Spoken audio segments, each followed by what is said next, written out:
അതിനോടൊക്കെ ഏട്ടന് മനംമാറ്റം ഉണ്ടാവണം, അല്ലെങ്കിൽ പണി പാളും. എവിടെ ചെന്ന് അവസാനിക്കുന്ന ഒരു പിടിയും കിട്ടുന്നില്ല.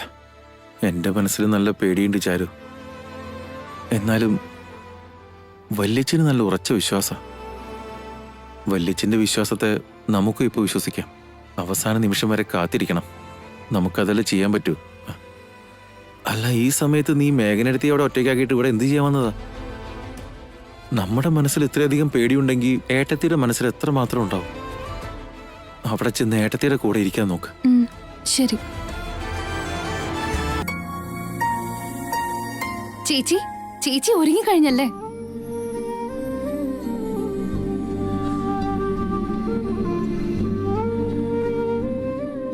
എന്തു പറ്റി ചേച്ചി? ചേച്ചി എന്താ വല്ലാണ്ടിരിക്കുന്നത്? ഏതൊരു ആവശ്യത്തിലും മുന്നോട്ട് ചുവട് വെച്ചു. പക്ഷെ ഇത് എവിടെ കൊണ്ട് എത്തിക്കുന്ന ആലോചിക്കുമ്പോ പേടിയാവാ. സകല ദൈവങ്ങളെയും വിളിച്ചപേക്ഷിച്ചിട്ടും എന്റെ ധൈര്യമൊക്കെ ചോർന്നു പോകുന്നത് പോലൊരു തോന്നൽ. ഈ അവസാന നിമിഷം വരെ നമ്മുടെ വിശ്വാസം നമ്മുടെ കൂടെ തന്നെ ഉണ്ടായിരുന്നല്ലേ? ഇനിയും അതേ വിശ്വാസത്തോടെ തന്നെ മുൻപോട്ട് പോവാം. നമ്മുടെ വിശ്വാസമൊക്കെ അവിടെ നിൽക്കട്ടെ ചാരു. നമ്മളെ കളിച്ചുകൊണ്ടിരിക്കുന്ന ഈ നാടകം മിഥുനേട്ടന്റെ വിശ്വാസത്തെ ചോദ്യം ചെയ്യുന്നത് പോലെയല്ലേ? എല്ലാവരെയും പറ്റിച്ചുകൊണ്ടുള്ള ഈ വിജയം യഥാർത്ഥ വിജയമാണോന്ന് പോലും എനിക്ക് തോന്നിപ്പോവാ. അങ്ങനെ പറയരുത് ചേച്ചി. സാക്ഷാൽ ശ്രീരാമൻ പോലും സുഗ്രീവനെ യുദ്ധത്തിൽ വിജയിപ്പിക്കാൻ ബാലിയോട് നടത്തിയത് ഓളിപ്പോരായിരുന്നു.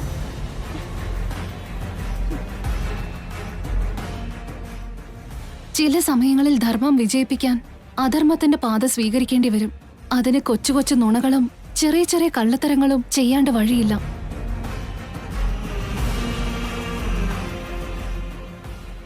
മിഥുനേട്ടൻ സ്വയം തിരിച്ചറിയാൻ വേണ്ടിയല്ലേ നമ്മൾ ഇങ്ങനെയൊക്കെ ചെയ്യുന്നത്? ഇത്രയും നേരം കാത്തിരുന്നിട്ട് അവസാനം കൊണ്ട് കൊട ഉടയ്ക്കാൻ ശ്രമിക്കണോ ചേച്ചി? എന്ത് തിരിച്ചറിവ്? ഇനിയും നിങ്ങൾ അതൊക്കെ പ്രതീക്ഷിക്കുന്നുണ്ടോ? ആ മനുഷ്യന്റെ മനസ്സിൽ അങ്ങനെയൊന്നുമില്ല എന്നുള്ളതാണ് സത്യം. അങ്ങനെ ഉണ്ടായിരുന്നെങ്കിൽ അതല്ലേ ഇതിനോടകം തന്നെ പുറത്തേക്ക് വന്നേനെ ചാരുമോളെ. ആ മനുഷ്യനിൽ ഇതുവരെ ഒരു ചലനം പോലുമില്ല. അതിനർത്ഥം ഇനി അതുപോലെ ഒന്നും ഉണ്ടാവില്ല എന്നല്ലേ? എനിക്ക് അച്ഛനെ ഒന്ന് കണ്ട് സംസാരിക്കണം. നീ ഒന്ന് പോയി വിളിച്ചോണ്ട് വരുമോ? ചെല്ലു ചാരു. ശരി ചേച്ചി, ഞാൻ ഇപ്പൊ തന്നെ ചെന്ന് അച്ഛനെ വിളിക്കാം.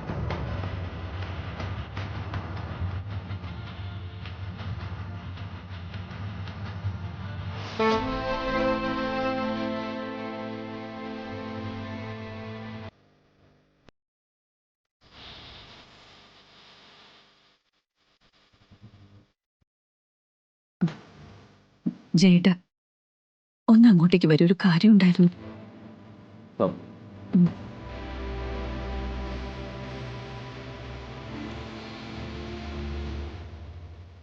എന്താ ജയേട്ട ഇതൊക്കെ? എന്താന്ന് വെച്ചാ എന്താ ഉദ്ദേശിച്ചേ? നമ്മുടെ വീട്ടിൽ ഒന്നും സംഭവിക്കാത്ത പോലെ മനസ്സിൽ ഒരു വിഷമമില്ലാതെ എങ്ങനെ ഇങ്ങനെ കൂസലില്ലാതെ നിൽക്കാനാവുന്നു? ചില നേരത്തെ ഇങ്ങനെ അഭിനയിക്കല്ലാണ്ട് മറ്റൊരു മാർഗവും ഉണ്ടാവില്ല. എന്നുവെച്ചാ ജയേട്ടൻ സന്തോഷിക്കുന്നില്ലെന്നല്ല അർത്ഥം.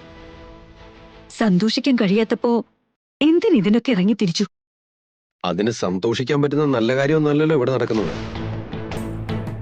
ഈ വീടിന്റെ നിലവിളക്കായിരുന്ന എന്റെ മരുമോള് മറ്റൊരു വീട്ടിലെ വിളക്കായി ഇറങ്ങിപ്പോവാൻ പോവാ. അതൊക്കെ അറിഞ്ഞോണ്ട് സന്തോഷിക്കാൻ പറ്റുമോ? ചിലപ്പോ നിനക്കതിനൊക്കെ സാധിക്കുമായിരിക്കും. എനിക്കറിയില്ല ഏട്ടാ. കളഞ്ഞതിനെ കളഞ്ഞെടുത്ത് തന്നെ ഉപേക്ഷിക്കാൻ നല്ലത്. ഏച്ചു വെച്ച മുഴച്ചിരിക്കുന്നുള്ളത് ജയേട്ടനും കേട്ടിട്ടുണ്ടല്ലോ. വീണ്ടും എന്തിനാ അതിന്റെ പുറകെ പോകുന്നു? കടമയുടെയും ഉത്തരവാദിത്വത്തിന്റെയും പേരും പറഞ്ഞുകൊണ്ട് മേഘനയ്ക്ക് മറ്റൊരു വിവാഹം നടത്താൻ നിങ്ങളാണ് തീരുമാനിച്ചത്. എന്നിട്ടിപ്പോ ഈ കല്യാണത്തിന്റെ പേരും പറഞ്ഞുകൊണ്ട് നാട്ടുകാരെന്തൊക്കെയാ പറയുന്നതെന്ന് ജയേട്ടനറിയോ? അവരുടെ ചൂഴ്ന്നുനോട്ടം സഹിക്കാനാവാതെ, അവരുടെ ചോദ്യങ്ങൾക്ക് ഉത്തരം പറയാൻ സാധിക്കാനാവാണ്ട് ഇങ്ങനെ ഒളിച്ചും പാത്തും നടക്കേണ്ട അവസ്ഥയിലേക്ക് എന്നെ കൊണ്ടെത്തിച്ചിരിക്കുക. നാണക്കേട് സഹിക്കാനാവുന്നില്ല. നാണക്കേടോ? മരുമോൾക്ക് വിവാഹമോചനം കൊടുത്ത് പറഞ്ഞയക്കാൻ തീരുമാനിച്ചപ്പോ നാണവും മാനമൊക്കെ കാറ്റി പറന്നു.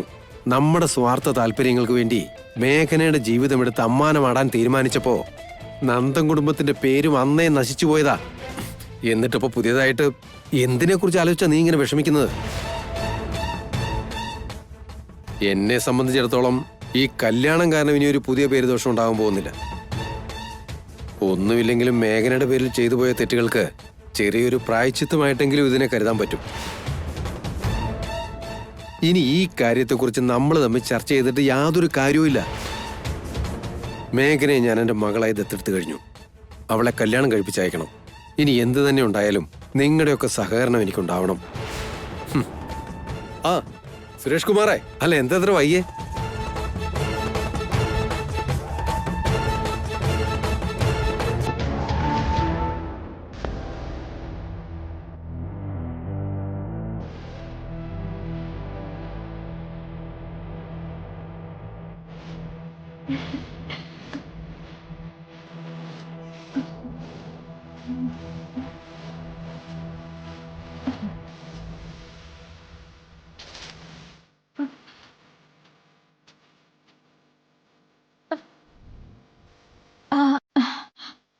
ആന്റി, ആന്റിക്ക് എന്താ പറ്റിയേ? ഇവിടെങ്ങും അല്ലെന്ന് തോന്നുന്നു. കവിളത്തിടേണ്ട പൊട്ട് ഇപ്പൊ കഴുത്തെ കൊണ്ട് ഇട്ടേനല്ലോ. അങ്ങനെ എന്തിനെ പറ്റി ഇപ്പൊ ആന്റി ആലോചിക്കണേ? ആ മേഘന അത്ര നിസ്സാരക്കാരിയൊന്നുമല്ല. നിഷ്പ്രയാസത്തിൽ അവൾ അങ്ങനെ വിട്ടുകൊടുക്കുകയില്ല. അവള് പിടിച്ചടം തന്നെ ജയിക്കണം എന്നുള്ള വാശി പിടിക്കുന്ന വർഗം അത്. ഇതുവരെയുള്ള അനുഭവം അറിയാലോ. ഭർത്താവിനെ രക്ഷിക്കാൻ ഏതറ്റം വരെ പോകാനും യാതൊരു മടിയുമില്ലാത്ത അനസൂയ ദേവിയുടെ ഒക്കെ കാറ്റഗറിയിൽ പെട്ടവളവള്. അങ്ങനെയുള്ള മേഘന മിഥുനെ കളഞ്ഞ് നിഷ്പ്രയാസം മറ്റൊരു വിവാഹത്തിന് തയ്യാറാവുന്നത് എന്തിനു വേണ്ടിയായിരിക്കണം? അതും മിഥുന്റെ കൺമുമ്പിൽ വെച്ച് ഒരേ മണ്ഡപത്തില്. ഇതൊക്കെ കൂട്ടിയും കുറച്ചും നോക്കുമ്പോ എവിടേക്കോ സ്പെല്ലിംഗ് മിസ്റ്റേക്കുകൾ ഉള്ളതുപോലെ. നീ പറയുന്നത് മനസ്സിലാവുന്നില്ല പ്രിയമതെ. സാഹചര്യങ്ങൾ നമുക്ക് അനുകൂലമായി മാറിയപ്പോ മേഘനെ ആട്ടി പുറത്താക്കുന്നത് എളുപ്പമായി തീർന്നു. ഇതിൽ കൂടുതൽ ചിന്തിക്കാൻ എന്തിരിക്കുന്നു? അങ്ങനെയല്ല ആതിരെ. മേഘനയുടെ സ്വഭാവം നിനക്ക് ശരിക്കും അറിയാഞ്ഞിട്ടാ. മിഥുന്റെ കാര്യത്തിൽ അവൾ അത്ര വേഗം പിന്മാറുന്നു കരുതുന്നതാ തെറ്റ്. ഉത്തരം ഇടിഞ്ഞ് തലയിലേക്ക് വീഴുമ്പോഴും അവള് ഇത്രയേറെ നിശബ്ദത പാലിക്കുന്നുണ്ടെങ്കിൽ വേറെ എന്തൊക്കെയോ പ്ലാനിങ് നടക്കുന്നുണ്ടെന്നാണ് അർത്ഥം. ആന്റി പറയുന്നതൊക്കെ കേൾക്കുമ്പോ എന്റെ മനസ്സിലും ചെറിയൊരു പേടിയുണ്ട്. ഒരു കാര്യം ശരിയാണ്, അത്ര നിഷ്പ്രയാസം മിഥുനെ അവള് വിട്ടുകൊടുക്കില്ല. എന്തായിരിക്കും കാര്യം? എന്തിനാ അവളിങ്ങനെ മിണ്ടാതിരിക്കണേ? ഈ മൂകത മറ്റൊരു കൊടുങ്കാറ്റിന്റെ തുടക്കമാണോ? നീ ഇങ്ങനെ തുടങ്ങിയാൽ എങ്ങനെയാ മഞ്ജരി? കാര്യങ്ങൾ ഇതുവരെ എത്തിയ സ്ഥിതിക്ക് ഇനി മേഘനയ്ക്ക് എന്ത് ചെയ്യാൻ പറ്റും? വരുന്നതിനെ വരുന്നിടത്ത് വെച്ച് കാണാൻ അവള് തയ്യാറായിട്ടുണ്ടോ? അവിടെയാണ് ആതിരെ നമ്മുടെ കണക്കുകൂട്ടലുകൾ തെറ്റുന്നത്. ഇപ്പൊ നടക്കുന്ന എല്ലാ കാര്യങ്ങളും നമ്മൾ വിചാരിച്ചതുപോലെ തന്നെയാണ് നടക്കുന്നതെന്ന് വിശ്വസിച്ചാ അത് നമ്മുടെ ഓവർ കോൺഫിഡൻസ് മാത്രമാ. അതെന്താ ആന്റി, മേഘനയ്ക്കുണ്ടായി ഈ വലിയ മാറ്റത്തിൽ അത്ര മഹത്തായ എന്ത് കാരണം ഉണ്ടാവും ആന്റി? അതെന്താണെന്ന് നമുക്ക് കണ്ടുപിടിക്കണം.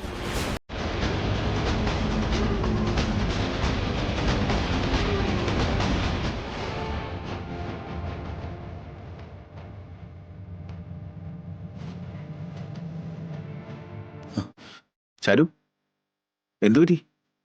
എന്താണ് നിന്റെ മുഖത്തൊരു വെപ്രാളം? അത് വിവേക്, ചേച്ചി. വിവേകിനെ മിഥുൻ അങ്ങോട്ടേക്ക് വിളിക്കുന്നുണ്ടോ കേട്ടോ? എന്നെയോ? ഞാൻ വലിയ കണ്ടിട്ട് വരെ.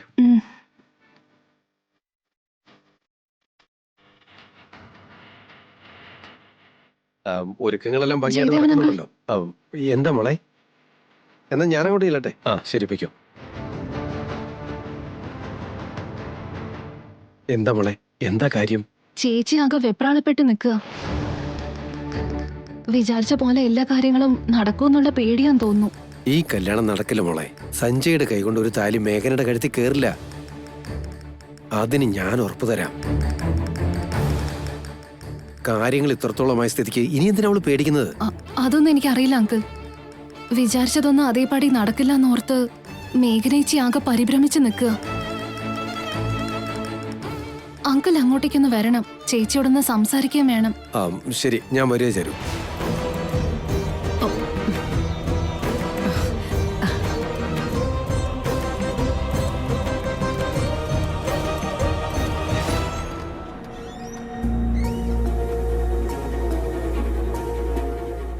വലിയേട്ടാ, വലിയേട്ട എന്തിനാ വിളിപ്പിച്ചേ? വിവേക്, ഇവിടെ നടക്കുന്നൊന്നും എനിക്ക് അക്സെപ്റ്റ് ചെയ്യാൻ പറ്റുന്നില്ല. അതെന്താ? എന്നോട് തന്നെ എനിക്ക് വെറുപ്പ് തോന്നുക. ആരോട് സംസാരിച്ചാൽ ഈ ഫീലിംഗ് ഒന്നും മാറിക്കിട്ടാന്ന് എനിക്കറിയില്ല. എന്റെ മനസ്സിൽ നിറഞ്ഞിരിക്കുന്ന ഈ ഭാരം ഞാൻ എവിടെ കൊണ്ട് ഇറക്കി വെക്കും വിവേക്? അതിനിപ്പോ എന്താ ഉണ്ടായി? എല്ലാം ഏട്ടൻ വിചാരിച്ച പോലെ തന്നെയല്ലേ നടക്കുന്നേ. കുറേയേറെ കാലമായി കാത്തിരുന്ന മഞ്ജരിയുമായിട്ടല്ലേ ഏട്ടന്റെ കല്യാണം നടക്കാൻ പോകുന്നേ. ഇപ്പൊ എന്റെയും മഞ്ജരിയുടെയും കല്യാണം നടക്കോ ഇല്ലയോ എന്നുള്ളതല്ല ഇവിടുത്തെ പ്രശ്നം. ആ കല്യാണത്തോടൊപ്പം എന്റെ ചുറ്റും ആവരണം ചെയ്തിരിക്കുന്ന അവസ്ഥകളാണ് ഇപ്പോഴത്തെ എന്റെ പ്രശ്നം. എന്നെ ശ്വാസം മുട്ടിക്കുന്ന ഈ അന്തരീക്ഷത്തിൽ നിന്ന് എവിടേക്കെങ്കിലും ഓടിപ്പോയാലോ എന്ന് ഞാൻ ആലോചിക്കുന്നേ. അതിനിപ്പോ എന്ത് ചെയ്യാൻ പറ്റും വലിയേട്ടാ? എനിക്ക് ഉടനെ മേഘനയോട് സംസാരിക്കണം.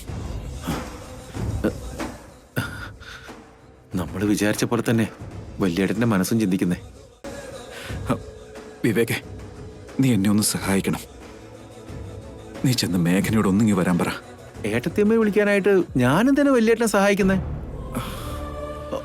ഓ, നിങ്ങൾ രണ്ടുപേരും ഇപ്പൊ ഭാര്യ ഭർത്താക്കന്മാരല്ലേ? അവകാശത്തോടെ ചെന്ന് വിളിക്കാനും അനുസരണയോടെ ചേട്ടത്തി വരാനും എന്താലേ? എടാ വിവേകെ, ഇതൊന്നും സംസാരിക്കാനുള്ള സമയം അല്ലടാ ഇത്. നീ അവളെ ചെന്നൊന്ന് പെട്ടെന്ന് വിളിക്കേ. അവളോടൊന്ന് സംസാരിച്ചാലേ ഈ പ്രശ്നങ്ങൾക്ക് ഒരു പരിഹാരം കണ്ടെത്താനാവൂ. അവളുടെ മനസ്സിൽ എന്താന്ന് എനിക്കിപ്പൊ തന്നെ അറിഞ്ഞേ മതിയാകൂ. ഈ ഭാരമല്ല അവളുടെ മുമ്പിൽ ഇറക്കി വെക്കണം. ഓക്കെ ഓക്കെ ഓക്കെ, എന്നാ ശരിയേട്ടാ, ഞാൻ ഇപ്പൊ തന്നെ ഏട്ടത്തിയോട് ഇങ്ങോട്ടേക്ക് വരാൻ പറയാം. ഓക്കെ.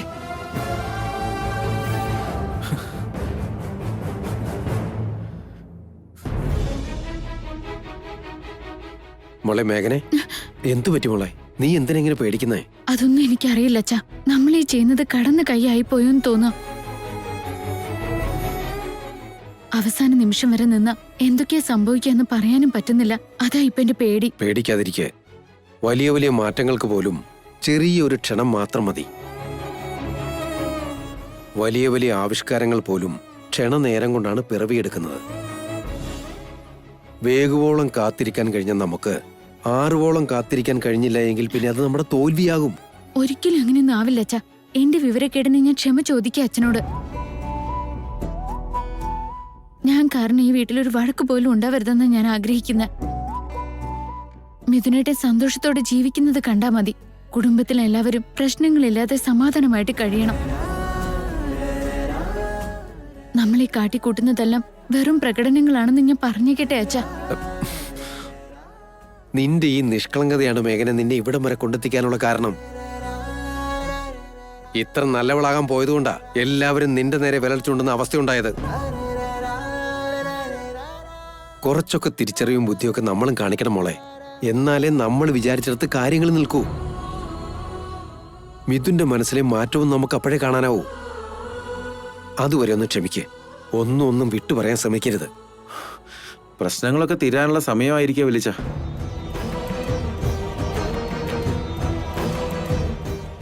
ഇനി സഹനത്തോടെ കാത്തിരിക്കേണ്ട കാര്യമില്ലെന്ന് തോന്നുന്നു. നീ എന്താ വിവേകി പറയുന്നേ? വലിയേട്ടനൊരു മനംമാറ്റം ഉണ്ടാവാൻ വേണ്ടിയല്ലേ നമ്മൾ ഈ കള്ളക്കല്യാണം സെറ്റ് ചെയ്തെടുത്തത്. അത് വലിയേട്ടനിൽ ഉണ്ടായി കഴിഞ്ഞിരിക്കുന്നു.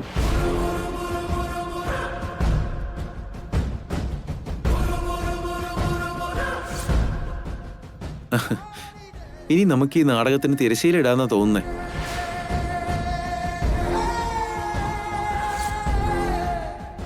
നീ എന്തൊക്കെയാടേ പറയുന്നേ? എനിക്കൊന്നും അങ്ങോട്ട് പിടികിട്ടുന്നില്ല. ഏട്ടത്തിയമ്മ മറ്റൊരാളുടേതാവാൻ പോവാന്ന് തിരിച്ചറിഞ്ഞപ്പോഴേ വലിയേട്ടൻ അവിടെ കിടന്ന് പെട്ടഞ്ഞ് മരിക്കാറായി.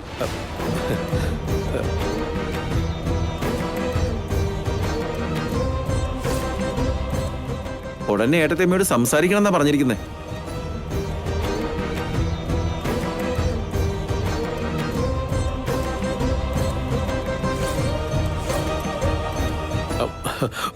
നീ പറയുന്നതൊക്കെ സത്യമാണോടാ? ആ അതേന്ന് വലിച്ച. ഏട്ടത്തിയോട് സംസാരിച്ചാലല്ലാണ്ട് സ്വന്തം മനസ്സിലെ ഭാരം ഇറക്കി വെക്കാൻ പറ്റില്ല എന്നാ പറയുന്നേ.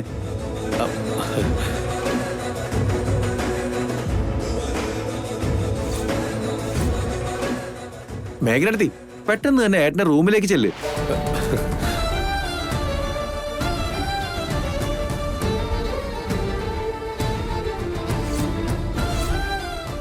എന്തിനേട്ടത്തി പോകാൻ മടിക്കുന്നേ?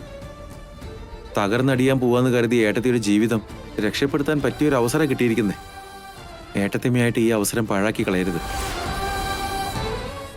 എന്ന മോൾ അങ്ങോട്ട് ചെല്ല്. നിന്നോട് സംസാരിക്കാൻ അവൻ കാത്തിരിക്കുന്നുണ്ടാവും. മിഥുനോടൊപ്പം ഒരു ജീവിതം സ്വപ്നം കണ്ടുകൊണ്ട് വേണം നീ അങ്ങോട്ട് ചെല്ലാൻ.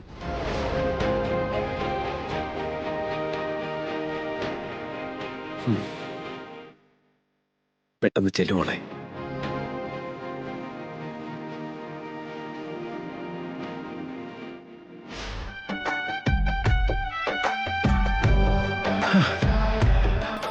എല്ലാം ശരിയായി.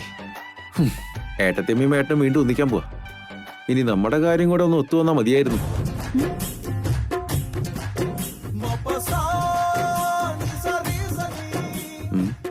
ഹലോ മേഡം, ഞാനിപ്പോ പറഞ്ഞത് നിന്നോട് തന്നെയാട്ടാ. കേട്ട ഭാവമൊന്നുമില്ലല്ലോ. എന്താ കേക്കേണ്ടത്? നിങ്ങൾ പെമ്പിള്ളേരെല്ലാം ഇങ്ങനെ തന്നെയാണോ? എല്ലാം അറിയാമെങ്കിലും ഒന്നും അറിയാത്ത പോലെ ഭാവിച്ചോളൂ. എനിക്ക് ശരിക്കും ഒന്നും അറിയില്ല. എന്നാ ഒന്നും കൂടെ പറയാം, നല്ലവണ്ണം കേട്ടോ. ഏട്ടനും ഏട്ടത്തമ്മയും ഒന്നാകാൻ പോകുമെന്ന് ഉറപ്പായ സ്ഥിതിക്ക് നമ്മുടെ കല്യാണത്തിന് തടസ്സമായി നിൽക്കുന്ന ആ മതിലങ്ങ് തകർത്ത് കളയാന്നേ. നമുക്കിടയിലുള്ള ആ മതിൽക്കെട്ട് അത്ര നിസ്സാരം പൊളിഞ്ഞു വീഴുന്നതല്ല.